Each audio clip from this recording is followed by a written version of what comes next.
Assalamualaikum warahmatullahi wabarakatuh. Innal hamdalillah nahmaduhu wa nasta'inuhu wa nastahdihi wa nastaghfiruh wa nu'minu bihi wa natawakkalu alayhi wa na'udzu billahi min shururi anfusina wa min sayyiati min a'malina. May yahdihillahu fala mudilla lahu wa may yudlil fala hadiya lahu. Salawatullahi wa salamuhu alaihi ala habibina al-Mustafa wa ala rasulina al-Karim sallallahu alaihi wasallam wa ala alihi wa sahbihi wa man tabi'ahum bi ihsanin ila yaumiddin. Allahumma faqihna fid din wa 'allimna at-ta'wil. Allahumma iftah 'alaina futuhal 'arifina bi hikmatik. Allahumma inna nas'aluka 'ilman nafi'a wa nas'aluka rizqan tayyiban wa 'amalan mutaqabbala. Rabbana zidna ilman yanfa'una, Rabbana yassir wa la tu'assir, wa tammim bil khair, walhamdulillahi rabbil alamin. Wa ba'd.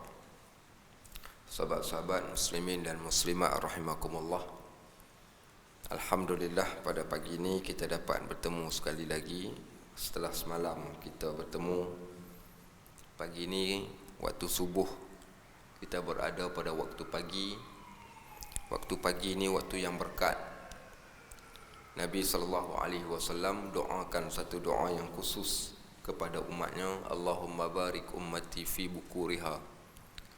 Ya Allah, berkatilah umat aku ni pada awal pagi dia. Allahumma barik ummati fi bukuriha. Ya Allah, berkatilah umat aku pada awal paginya. Allahumma barik ummati fi bukuriha. Ya Allah, berkatilah umatku pada awal paginya. Pagi kita mulakan hidup dengan datang ke masjid. Kita ziarah rumah Allah Subhanahu wa taala terlebih dahulu sebelum kita pergi cari bab hal ehwal berkaitan tentang dunia. Suka sahaja bawa kisah bagaimana para salafun salih diceritakan di dalam tafsir Ibnu Katsir, iaitu setelah mana mereka selesai daripada menunaikan solat Jumaat. Walaupun dalam kisah ini cerita tentang orang salaf ketika selesai solat Jumaat, apa dia perbuat.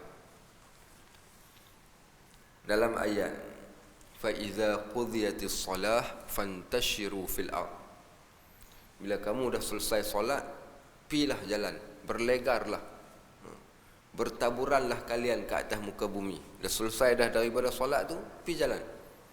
Fantashiru fil ard, kalimah intishar. Intishar ni bertebaranlah kalian. Selesai kamu buat solat, jangan duk tunggu dalam masjid, pi keluar. Masuk keluar ni, fantashiru fil ard wabtaghu min fadlillah, carilah kelebihan yang Allah nak bagi. Tapi part bila mana disuruh diperintahkan mai solat, hampa mai solat. Dah selesai dah solat, fantashiru fil ard. Bahasa mudahnya kalau kita lah, bahasa mudah bahasa orang utara ni, dia kata hampa pi keluar. Hampa pi keluar semua kali. Bila dah selesai dah solat, bertebaranlah kalian. Okey. Wabtaghu min fadlillah, pi cari kelebihan-kelebihan yang Allah sediakan untuk kalian. Apa orang salaf ni buat? Orang-orang yang terdahulu daripada kita. Bila dia keluar daripada masjid ni, sambil-sambil dia keluar ni, dia tak payah angkat tangan pun, dia berdoa. Berdoa yang tak payah angkat tangan pun. Sambil-sambil dia duduk berjalan, duduk keluar ni daripada masjid ni, dia berdoa sendiri. Allah tahu. Allah sebut dalam Al-Quran, iaitu bagaimana Allah yang menciptakan manusia. Walaqad khalaqnal insan, kami ciptakan manusia. Wa na'lamu ma tuwaswisu bihi nafsuh, kami tahu apa yang duduk ada dalam jantung hati dia ni. Allah tahu.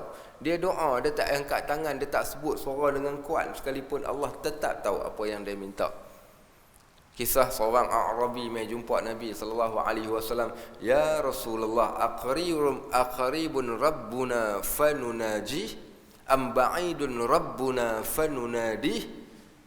Wahai Rasulullah, adakah Tuhan ni Tuhan yang dekat? Kalau dekat ni aku nak bisik. Adakah Tuhan ni Tuhan yang jauh sangat? Kalau jauh ni aku nak panggil dengan suara yang kuat. Kata Nabi sallallahu alaihi wasallam, bahkan Allah turunkan ayat, fa iza sa'alaka ibadi anni fa inni qarib ujibu da'watad da'i idza da'an falyastajibu li wal yu'minu bi. Bila hamba aku panggil bertanya tentang aku, maka bagi tahu dekat hamba aku ni yang aku ni dekat sangat-sangat. Allah dekat, Allah tahu. Walaupun sambil-sambil ni kita duduk berjalan keluar ni daripada masjid ni, maka doa. Allah kata, kami ciptakan manusia, kami tahu apa yang dia nak.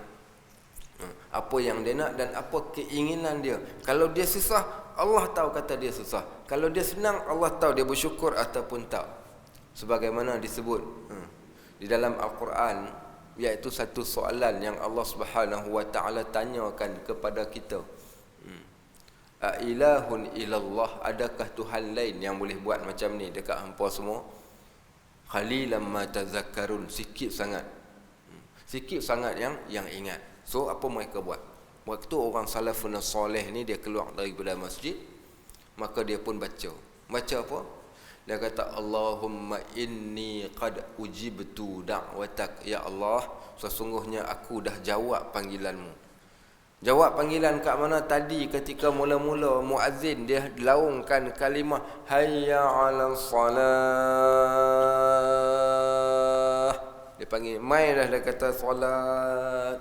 As-salatu khairum minan naum. Solat lebih baik lagi daripada tidur. Hayya 'alas salah, hayya 'alal falah.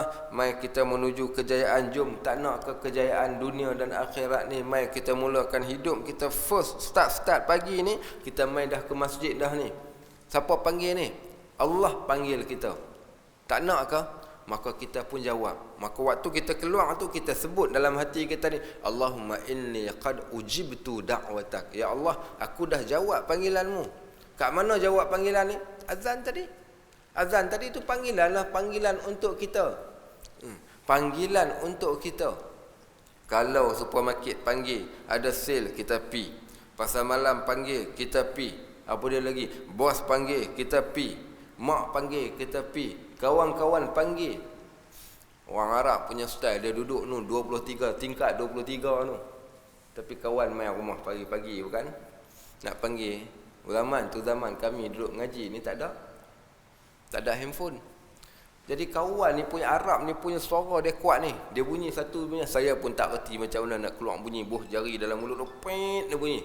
Kawan nak bunyi, dengar pun tahu kata kawan aku duduk bawah, dia punya geng. Turun laju, melompat. Satu lagi macam mana? Kalau nama saya Najib, apa dia panggil? Najib. Okey, Najib. Kita dengar-dengar, kawan panggil. Suara kepala kau tingkap, terjun turun. Contohnya lah bukan. Baik, kalau dia jual barang, apa dia buat? Jual susu pagi-pagi. Pagi-pagi ni orang Arab ni dia jual susu lembu. Macam orang India pagi-pagi dia jual susu lembu ni. Susu lembu apa dia kata? Halib. Halib tu susu. Dengar bunyi saja, dia macam-macam punya kepala keluar mai kot tingkap. Satu botol. Okey, contohnya. Dengar panggil macam tu, kita ni kita sanggup untuk datang, kita sanggup untuk main. Tapi bagaimana bila Allah panggil? So bila Allah panggil kita ni, hayya 'alas salah, jom solat. Hayya 'alal falah, jom menuju kejayaan. As-salatu khairum minan naum, solat lebih baik daripada tidur. Pak, kita main.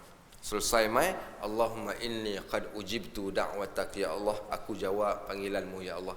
Aku dah jawab. Maknanya engkau panggil tadi, aku dah datang. Allahumma inni qad ujibtu da'watak. Baik, first kali yang pertama, ya Allah, aku telah menjawab. Wa sallaitu fariidatak, aku telah menunaikan solat yang engkau telah fardukan pada aku. Allah panggil kita dan Allah perintahkan kita. Apa yang Allah perintahkan? Allah perintahkan waktu pagi solat 2 rakaat.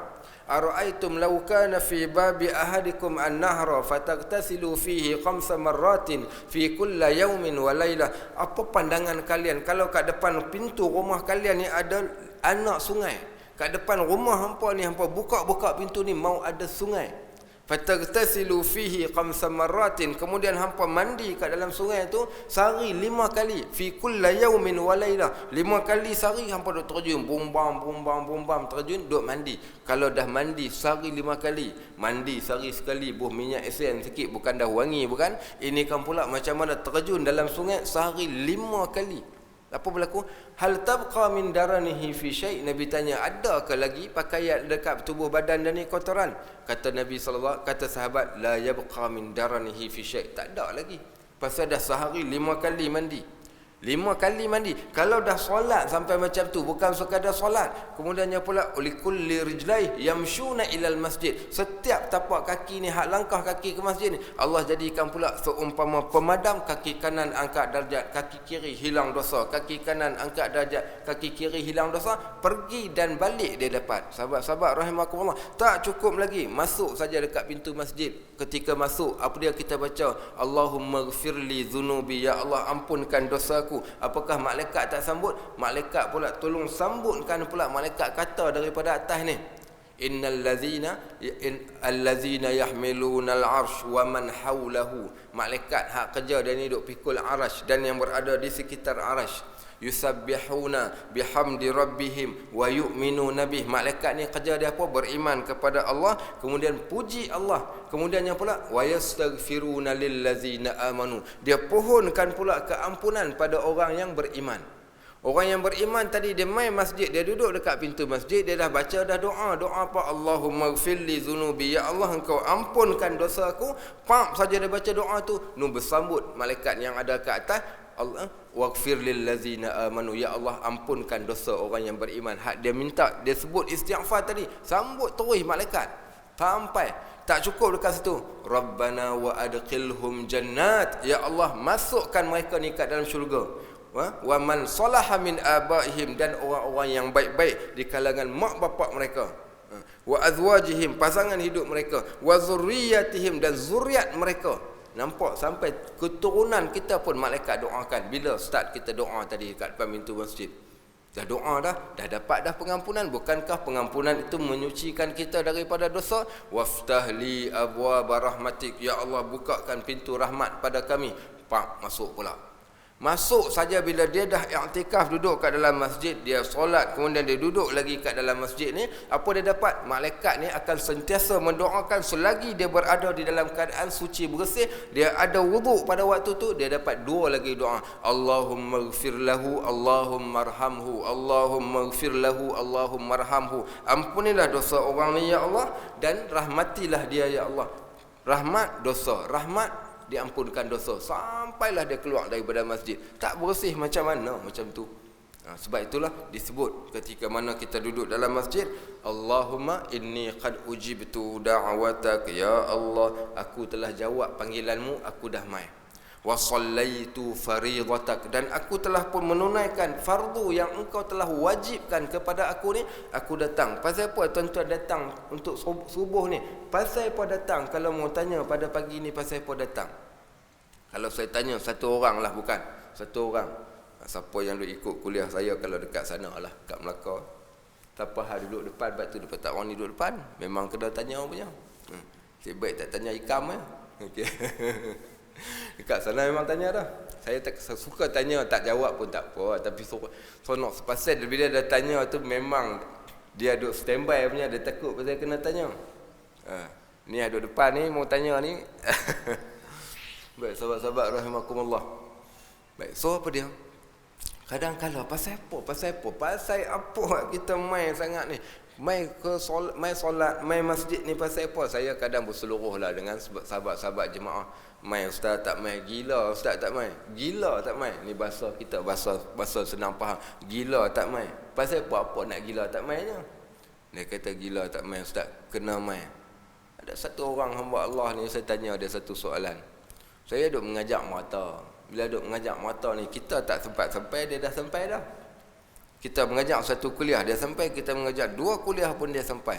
Satu malam ni saya teringin nak tanya dia satu soalan ni. Saya pun tak dan nak menyembang kadang dengan jemaah ni. Tanya dia, pasal apa hang ni? Pasal apa hang buat macam ni? Dia pun terkejut juga. Mau kita tanya dia pasal apa? Pasal apa? Ikut suka aku lah, aku nak main. Tapi nak tanya pasal apa? Saya tanya saja pasal apa, dia kata ustaz, dia kata no choice lah ustaz. No choice. Maksud no choice tu apa? Tak ada pilihan lah ustaz. Tak ada pilihan. Dia kata wala syik, tak ada boleh, tak ada pilihan. Apa dia yang tak ada pilihan ni? Maknanya kalau aku nakkan sesuatu benda, iaitu kebaikan hak ada kat sisi Allah ni, kalau aku tak buat macam ni, dia kata no choice, aku tak ada pilihan. Ini saja jalan hak ada, hak satu jalan hak ada ni, yang ni saja jalan yang ada.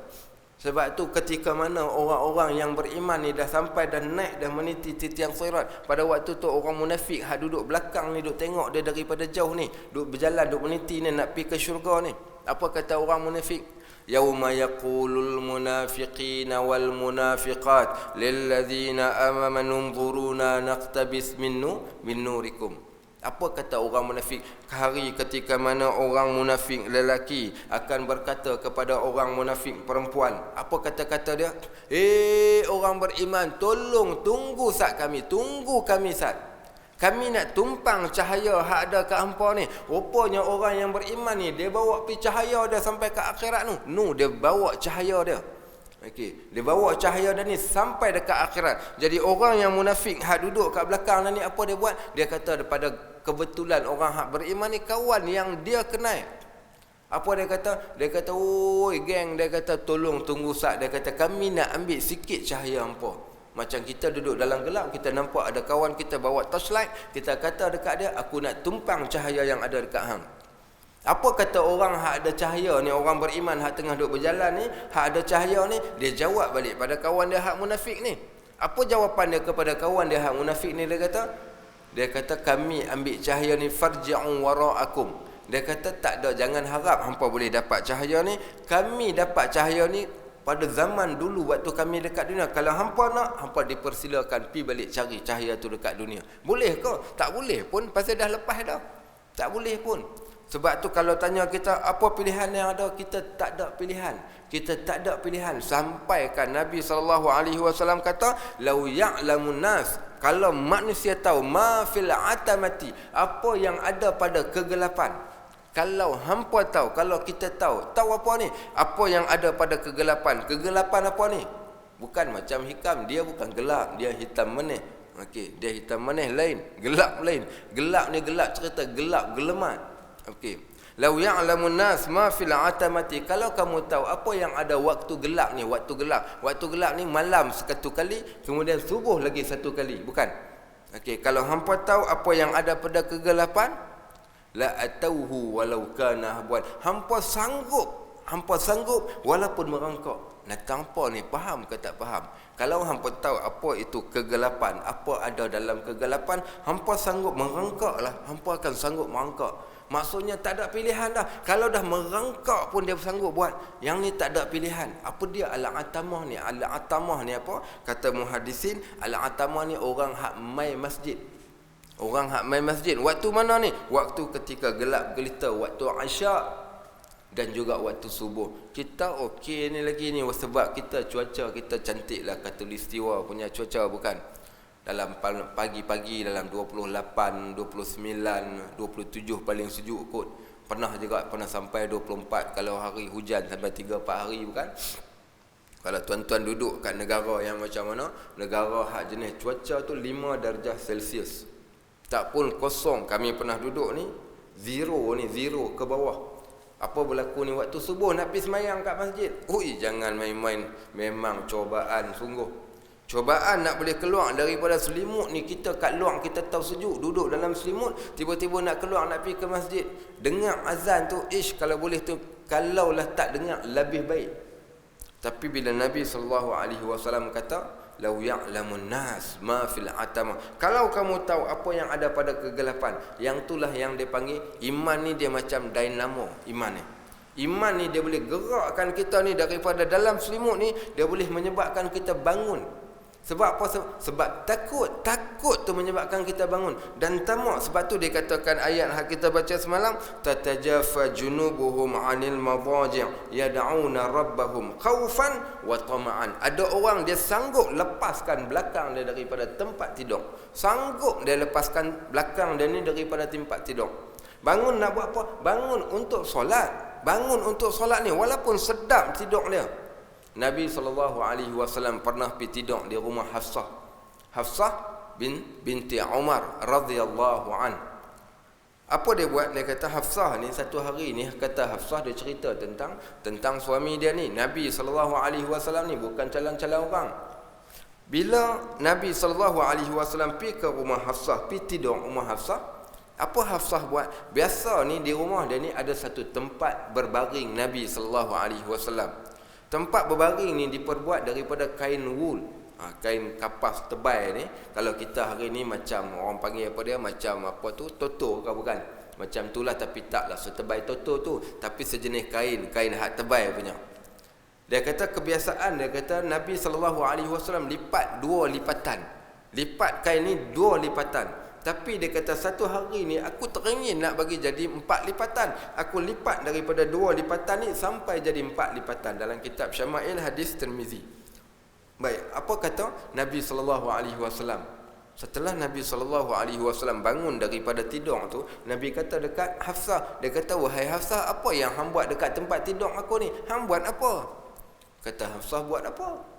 Dia kata ni, apa yang hang telah buat ni dekat tempat lapik tidur aku? Kata Hafsah, tak ada buat apa pun.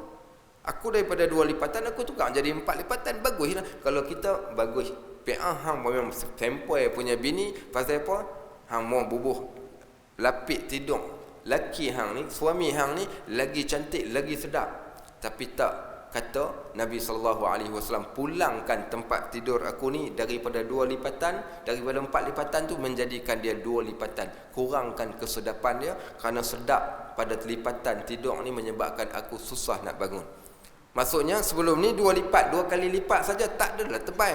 Tapi bila hang lipat jadi 4 lipatan, dah jadi tebal. Bila dah jadi tebal ni aku jadi sedap. Bila aku dah jadi sedap, aku nak bangun susah. Maka dia kata kembali balik kepada keadaan asal. Kalau kita ke, hang mau tambah lagi 8 lipatan, bagi seronok lagi. Kalau kita bukan, yang ni tak cukup-cukup, hang kembalikan pada 2 lipatan. Pasal apa ni? Pasal apa?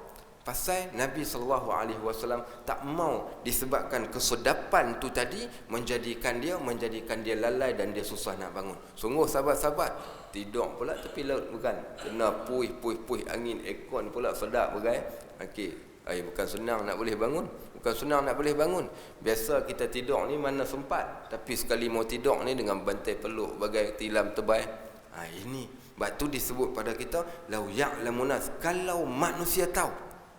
Dan kita tak ada choice. Ini pilihan kita dan ini jalan kita. Sebab tu bila saya tanya tu, saya jadi satu rasa lah. Sebab tu kadang bila kita tengok sahabat-sahabat kita, pakcik-pakcik kita ni, kita tanya Pak Haji, mau tanya sikit satu soalan lah. Apa pasal Pak Haji boleh istiqamah ni, mai ke masjid gagah walaupun dah teruk? Bukannya orang yang muda, orang yang dah tua. Ada seorang pakcik ni saya jumpa dekat Melaka ni. Dia bila dia mai solat subuh ni, selesai daripada solat ni, dia mai peluk kita ni. Dia peluk kita, dia menangis. Saya tanya pasal apa menangis? Dia kata, ustaz, seronok ustaz. Saya tanya pasal apa seronok? Seronok apa? Seronok boleh sampai ke masjid. Pasal saya ni bukan orang kuat, saya gagah. Dia kata ni gagah. Gagah ni kalau yang ikut online lah, dia kata gagah tu kuat lah. Bukan gagah ni bukan kuat, bukan menggagahi diri. Gagah bukan maksudnya gagah ni. Ada setengah orang kata kalau gagah kuat lah. Dalam istilah kami ni, gagah ni dia paksakan diri. Paksakan diri ni untuk mai ke masjid juga, walaupun dalam keadaan dia tak larat. Pasal apa? Apa tujuan? Ya betul, no choice. Sebab tu Nabi kata, kalau hampa tahu, hampa sanggup merangkak pun hampa mai. Maknanya kalau apa yang kami sediakan ketika waktu subuh ni, merangkak pun hampa sanggup mai. Sebab itulah Nabi SAW kadang kalau dia sebutkan kabar-kabar gembira kepada para sahabat, dia bagi hint sikit saja. Hint hak sikit ni, orang hak dia macam mana dia susah sekalipun, dia tengah tidur, dia sanggup tinggalkan tempat baring dia. Pasal apa? Pasal satu benda, khaufan, pasal takut. Takut apa sahabat-sahabat ni? Kita nak duduk berapa lama ni kat dalam lubang kubur ni? Tak percaya tuan-tuan masuk dalam MRI nak test tengoklah. Pergi masuk dalam MRI, duduk 30 minit duduk dalam MRI tu, bunyi tong. Duduk dalam lubang keranda, macam keranda kita dah masuk dah sekali. Allahu Akbar. Saya kata, kalau boleh tanya nak masuk lagi tak mau masuk dalam buat MRI ni. Pasal apa? Duduk dalam tu, ya Allahu Akbar, kita rasa ni duduk dalam MRI tu, dalam peti tu. Macam mana tuan-tuan kita nak pergi duduk kat dalam liang lahat ni? Berapa lama ni? Barangkali mungkin 100 tahun, barangkali mungkin 200 tahun, barangkali mungkin 300 tahun. Bolehkah nak duduk macam tu? Bolehkah soalan dia? Bolehkah tak boleh? Pasti kita tak boleh. Tak sanggup kita. Tak sanggup kita nak duduk macam tu. Sebab tu bila mana fikirkan benda ni semua, maka manusia dia sanggup buat. Dan Nabi SAW kata apa? Basyiru al-masya'in, sampaikan kabar gembira pada geng orang-orang yang berjalan kaki. Bagus siapa hak mai masjid ni naik jalan kaki ni, bagus. Imam Nawawi kata dia antara salah satu bid'ah pertama berlaku ketika zaman dahulu. Dia kata bila orang datang ke masjid ni dengan berlari. Zaman dahulu semua orang berjalan keluar daripada rumah masing-masing pergi rumun dekat Masjid Nabawi ni. Hari ni pun macam tu lah. Kalau kita daripada hotel tu kan, kita keluar daripada hotel kita pakat tumpu pergi ke masjid. Kemudian manusia mula berlari. Mula berlari ni pasal apa? Pasal nak pergi awal, pasal dah terlambat. Dia kata tu bid'ah pertama berlaku kami di Madinah pada waktu tersebut. Baik, sahabat-sahabat, pasal apa kita boleh buat macam tu? Sebab khaufan, takut. Pasal apa takut? Pasal dahsyat. So Nabi SAW kata, untuk nak elakkan diri daripada dahsyat ni, basyiru al-masya'in, sampaikan kabar gembira pada geng pejalan kaki. Binurin tamin, iaitu dengan cahaya yang penuh. Basyiru al-masya'in fi dhulumat, mana mereka ni hak jalan dalam kegelapan ni, sampaikan kabar gembira, kami nak bagi cahaya yang penuh. Dengan cahaya yang penuh yaumal qiyamah, pada hari kiamat kelak. Pasal dia sanggup susah payah ni pada waktu pagi.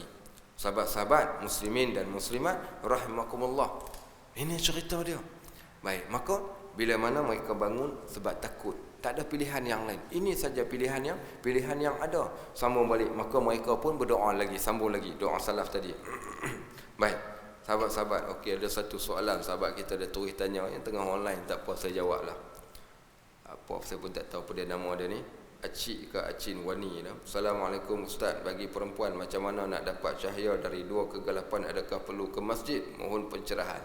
Baik.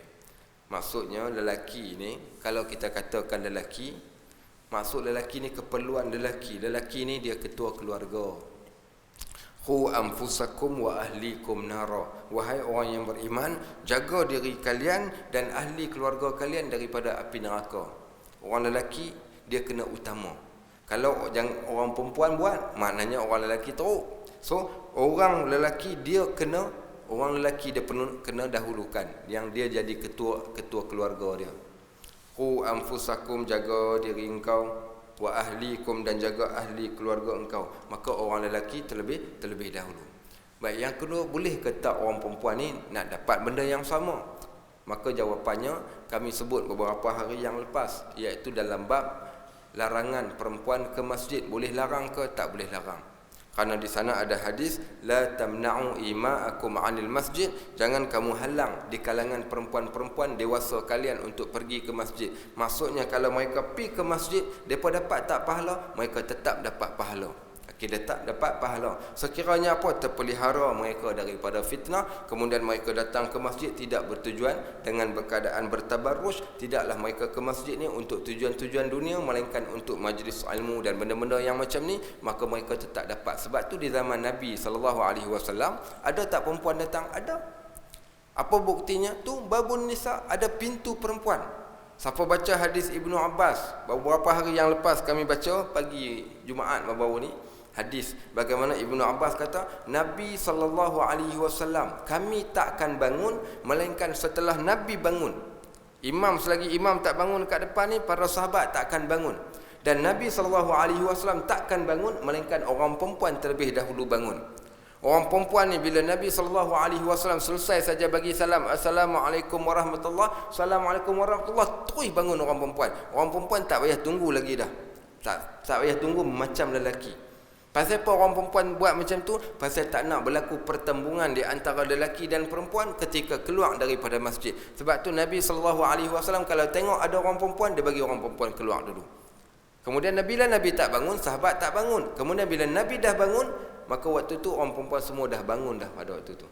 Baik, bolehkah maksudnya tak boleh bertemu langsung? Kan boleh juga. Kalau siapa baca hadis ketika Nabi SAW keluar, ada satu geng perempuan pitahan Nabi, ya Rasulullah, wala banar rijalu alaina, wahai Rasulullah, orang lelaki telah lebih daripada kami ini. Baik, maksudnya mereka pergi jumpa Nabi, nyatakan hajat mereka, tak ada masalah. Cuma nak mengelakkan berlaku pertembungan pada waktu tersebut, maka dibiarkan. So poinnya adalah orang perempuan pergilah masjid. Ada orang perempuan yang pergi ke masjid. Dan ada hadis yang menyebut solat orang perempuan di rumah lebih afdal daripada solat orang lelaki di rumah. Tapi kalau nak compare macam tu, cuma kalau di masjid ada kelebihan, ada majlis ilmunya. Kemudian kita katakan kebetulan dah cik abang kita, suami kita datang sekali, maka kita pun datang sekali. Kalau kita nak datang saja-saja nak datang, kita katakan tanpa sebab, datang pula dengan tabarruj, bahkan boleh menimbulkan fitnah. Hak ni hak masalah dia jumpa Ustaz Najib, bukan jumpa tu imam. Oh siap babai lagi, tunggu depan tu terlentang jatuh imam. Baik, sahabat-sahabat rahimakumullah. So soalan dia, boleh tak dapat dua cahaya ni? Maka hadis ini adalah hadis yang umum. Hadis ini adalah hadis yang umum. Sahabat-sahabat rahimakumullah, sama balik. Maka kita ni, kita pun doa sebagaimana doa salaf tadi, Allahumma inni qad ujibtu da'watak, ya Allah, aku dah jawab panggilanmu. Kemudian wa addaitu faridatak, ya Allah, aku telah pun selesai solat yang engkau telah fardukan kepada aku. Wantashartu kama amartani, sekarang aku dah mula keluar daripada masjid. Wantashartu kama amartani, sekarang aku dah bertebaran. Bukankah Allah kata fantashiru fil ardi wabtaghu min fadlillah, keluarlah kalian daripada masjid ni, carilah kelebihan yang ada di sisi Allah. Fantashartu kama amartani, ya Allah, aku telah keluar untuk apa yang engkau telah perintahkan. Engkau suruh aku cari rezeki, okey, maka aku keluar cari rezeki. Fardhuqni min fadlik, ya Allah, berikan rezeki kepada aku di sisi engkau, ya Allah, rezeki yang baik. Wa anta khairur raziqin, engkaulah sebaik-baik pemberi rezeki. Siapa doa ni? Doa iaitu doa para salafun salih. Kat mana tempat ni? Dalam cerita dalam tafsir Ibnu Katsir, ketika doa mereka keluar daripada masjid setelah mereka selesai daripada solat. Selesai daripada solat, kita minta kelebihan yang ada di sisi Allah Subhanahu wa ta'ala. Salah satunya kita duduk dalam majlis ilmu. Okey, kemudian kita keluar, maka keluar dengan keberkatan. Pasal apa berkat? Kerana kita dah mulakan hari kita ni dengan apa yang Nabi sebut. Tak cukup lagi, 3 benda lagi. Kalau siapa perasan, di sana ada satu hadis Nabi SAW cerita tentang zikir dan wirid yang Nabi sebut. Antara salah satu zikir ataupun doa yang disebutkan adalah doa minta 3 benda pada waktu pagi. Tadi kita baca pada awal.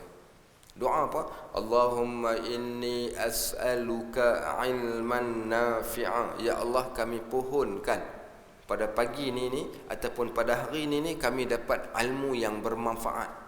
Minta ilmu yang bermanfaat. Pagi-pagi lagi dah minta dah. Dapatkan, berikan kami ni ilmu yang bermanfaat.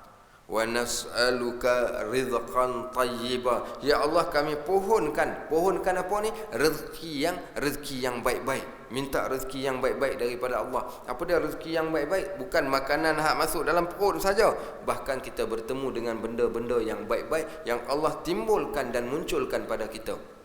Yang ketiga, wa amalan mutaqabbala, dan jadikan juga kepada kami, iaitu amal perbuatan kami ini di antara amal perbuatan yang diterima oleh Allah. 3 benda diminta. Minta ilmu yang bermanfaat, kerana ilmu benda yang paling penting. Make sure tiap-tiap hari ilmu kita ni ada upgrade, bertambah ilmu kita. Jangan sampai ilmu kita tak bertambah. Saya cerita untuk pengetahuan sahabat. Kami ketika berada di belajar dulu ni, suasana saya belajar di Syria dulu, ngaji sekolah menengah dekat Syria. Jadi ni suasana pagi ni masya-Allah. Masuk waktu pagi, katakan subuh lebih kurang sekitar pukul 5 pagi. Sebelum pukul 4 tu, kita akan dapat lihat ni kat atas jalan ni anak-anak muda jalan kilik kitab, bawa kitab ni. Ke mana pergi ni? Ke masjid-masjid yang tertentu, yang naik basikal, yang naik kereta. Kebanyakan mereka adalah berjalan kaki. Pergi ke mana? Semua pergi ke tempat-tempat tertentu. Di setiap masjid ni bukan seorang mengajar, banyak orang yang mengajar.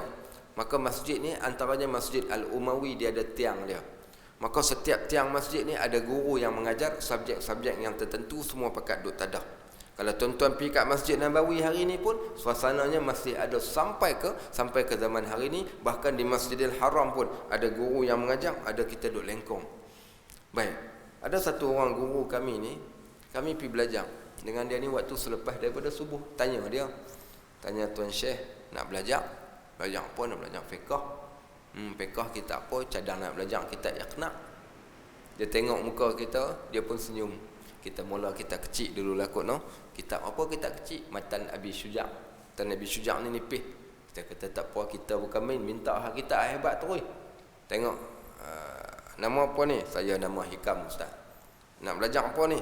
Ingat cadang nak belajar Bulughul Maram. Dahsyat hang Bulughul Maram, hang dah start. Baik, kitab basic asal hang belajar dah lagi ni? Belum belajar lagi, Ustaz. Okey, baik, kita start daripada kecil dulu, kemudian kita naik ke atas. Start daripada hadis 40, baru naik pergi Riyadhus Salihin, kemudian pergi pula kepada hadis-hadis yang lain. Dia ikut dia punya step dia cantik. So kami macam tu lah. Pergi jumpa dengan Syekh ni, Syekh tu kata macam tu. Okey, baik. Dia kata waktunya, kita pun tanya Syekh, waktu dia Syekh? Dia kata waktu dia kata waktu paling terbaik lah. Ialah waktu paling terbaik waktu mana? Selesai subuh, hamba tunggu aku kat sini. Allah, kita tweet kawan kita, lepas subuh pula dia kata. Jenuh kita ni, kuliah takkan tiap-tiap pagi dia kata. Dah lah lepas subuh, tiap-tiap pagi kita pergi minta, kita dalam hati kita ni seminggu sekali punya. Tiba-tiba dia kata tiap-tiap pagi lepas subuh. Nak kata tak boleh, tadi hang kata minta sangat, hang kata nak mengaji dengan aku. Tiba-tiba hang kata tak boleh pula. Banyak cikadak lah hang ni. Baik, tadi hang yang main minta, hang kata hang nak belajar. Kita pun gaul-gaul kepala. Okey, tak apa. Cana balik sembang dengan kawan, macam mana ni, okey ke tak okey kita ni. Itulah rasa macam tak okey, tapi takkan nak kata tak pasal kita yang minta kat dia. Tak apa, kita cekai juga. Buat geram sekali, lompat tendang pintu, terjun pergi turun. Tak apa pergi. Pagi mula start. Ya Allahu Akbar, tuan-tuan, bukan senang waktu pagi ni. Tuan-tuan rasa sejuk aircon bukan? Okey, sejuk aircon ni, sejuk sedap. Ni kalau sejuk gedi, tahu sejuk gedi macam mana? Allahu Akbar, duduk ni. Lepas solat, kami duk ingat kuliah dia nak buat dalam masjid. Tiba-tiba dia kata kat luar masjid. Dia kata dia ni nak test ke apa ni. Dia tak apa, dia Arab ni kalau musim sejuk dia pakai satu jubah besar ni. Jubah besar tu dalam tu kulit kambing ni, bulu kambing dalam tu. Dia pakai dalam ni baju nipis biasa, tapi dia selimut, dia tutup badan dia macam tu. Dia tutup badan dia duduk bersila. Tutup kepala, tutup badan dia duduk bersila. Bersila kat atas kapet, kat luar masjid. Nasib baik alhamdulillah ada kapet. Kami ni pula ni kita pakai jaket citah orang Melayu. Saya tak tahu tahun tu mungkin hak tu kira hebat, boleh pakai jaket citah, nama jaket tu. Warna biru, warna merah. Tak tebal mana pun, dalam pakailah baju, tapi pakai yang tu, tutup dengan tu. Bila pergi duduk luar tu, pegang baju sejuk ni dengan angin main kot telinga ni. Allahu Akbar. Dia pun mula buka kitab. Dia kata baca, seorang baca. Tiap-tiap pagi. Bermula daripada susah, akhirnya dah jadi tak ada apa masalah, jadi senang. Pasal apa? Pasal minat, pasal seronok. Daripada satu kitab pergi ke dua kitab, pergi ke tiga kitab, tiap-tiap pagi jadi kelaziman. Kalau kita tak main saja, dia tu nanti tanya, Tok Guru tanya, mana pi? Pasal apa tak main? Sebab tu imam ni dia boleh tanya. Buat sekali, kalau ada imam tetap lah dekat Masjid Karwa ni, habis selesai solat subuh, dia pusing kat belakang. Tengok satu orang hamba Allah, mana pi sahabat kita hak nama sekian-sekian ni, haji sekian-sekian ni. Mereka kata haji ni tak sihat, sakit. Maka Nabi SAW dia tanya sahabat, Nabi akan pergi ziarah orang yang sakit. Ada sahabat kita hak sakit hari ni, aku nak pergi ziarah. Ada hak meninggal dunia, maka didoakan pada orang tu. Pasal apa ni ada si Polan bin si Polan ni tak datang, maka dia tanya. Kalau kita tak mai, dia akan tanya kita dan dia minta reason pasal apa tak mai. Sampai macam tu sekali tuan-tuan, sahabat-sahabat muslimin dan muslimat rahimakumullah. Pasal apa nak dapatkan kelebihan kita duduk kat dalam majlis ilmu tu tadi. Sebab tu minta ilmu yang bermanfaat. Apa saja jalan boleh nak tambahkan ilmu kita, carilah jalan waktu pagi ni. Mulakan telinga, benda pertama kita dengar ni, dengar benda hak baik-baik. Kemudian minta apa? Minta rezeki yang baik. Rezeki yang baik tak kira lah. Bab makanan, hak kerja, hak baik ni kita minta Allah timbulkan dan mainkan bagi dekat kita. Dan akhir yang ketiga, kita minta supaya amalan kita ni Allah Subhanahu Wa Taala terima. Bukan kita buat benda hak sia-sia, benda hak tak ada kaitan, bahkan benda hak Allah suka. Min husnil islamil mar'i tarkuhu ma la ya'ni. Tanda Allah suka dan kasih pada seseorang, iaitu dia sanggup tinggalkan benda yang tak ada kaitan dengan diri dia. Itu tanda orang ni Allah dah bagi kebaikan pada dia. May yuridillahu bihi khairan yufaqihu fid din. Siapa yang Allah nak bagi dekat dia ni kebaikan, Allah nanti fahamkan dia tentang agama. Tak cukup lagi, disebut lagi oleh Nabi SAW, may yuridillahu bihi khairan. Siapa yang Allah nak dia ni jadi baik, apa Allah buat dekat dia? Ista'malahu fil khair. Allah nanti gunakan dia pada jalan kebaikan. Dua benda ni dia buat, dia dapat, maka insya-Allah mudah-mudahan Allah bangkitkan dia sebagaimana yang kita sebutkan tu tadi kat akhirat, maka dia di kalangan orang fazalika huwal fawzul kabir. Maka itulah dia kejayaan yang paling besar, kejayaan bila mana kita dapat lepas daripada segala kesusahan, kesulitan dan ujian dunia ni, dan kita dapat buat dalam keadaan buat yang terbaik. Itulah dia ahsanu amala, bukan aksaru amala. Orang yang buat dengan perbuatan amalan yang paling terbaik, bukan paling terbanyak, tetapi amalan yang tak diterima, dia adalah ahsanu amala, iaitu amalan yang paling terbaik. Barakallahu fikum wa jazakumullahu khairan katsira. Pada sahabat-sahabat yang dirahmati Allah, mudah-mudahan Allah rahmati kita, Allah berikan sebaik-baik ganjaran pada kita, dan Allah pelihara kita daripada fitnah akhir zaman. Barakallahu fikum wa jazakumullahu khairan katsira. Subhanakallahumma wa bihamdik asyhadu an la ilaha illa ant astaghfiruka wa atubu ilaik. Wa sallallahu ala Muhammadin wa ala alihi wa sahbihi wa sallam. Subhana rabbika rabbil izzati amma yasifun wa salamun alal mursalin walhamdulillahi rabbil alamin. Assalamu alaikum warahmatullahi